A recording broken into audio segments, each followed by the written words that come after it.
In the 1930s, we had the greatest union organizing drive in the history of the United States. We never had anything like that before, and we've never had anything like that since. Millions of Americans who had never been in a trade union got together, joined the unions, because they believed it was their best chance to survive the worst depression capitalism had ever seen. The communist parties and the socialist parties and the CIO, led at that time by the mine workers leader, John L. Lewis, worked together. And they went to Mr. Roosevelt as president. You got to do something for us.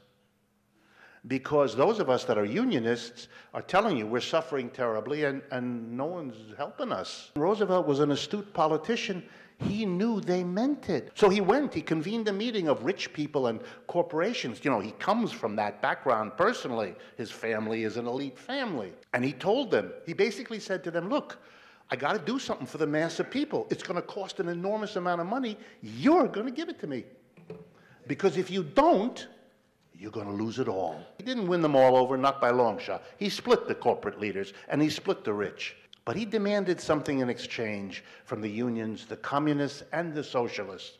And the majority of all those groups agreed. I'm going to give you the best help for the mass of people you could imagine. Social Security, unemployment, what I went through with you. But you've got to stop talking revolutionary babble.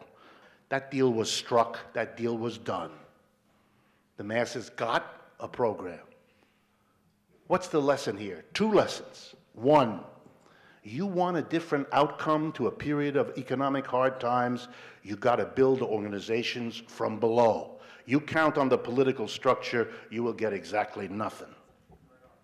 Okay, that's first lesson. But even more important is the second lesson. If you don't, here we go now, change the organization of the enterprise, if you don't radically alter the capitalist enterprise, everything you do can and will be undone. See, what happened was you left in place the heads of all the corporations. You left in place the organization of the major shareholders, the board of directors, the whole apparatus. You left them in place, which meant you left in place the people, the boards of directors and major shareholders, with every incentive to evade these rules and regulations. We need a new renaissance, something for the heart and the mind. We need to be talking to each other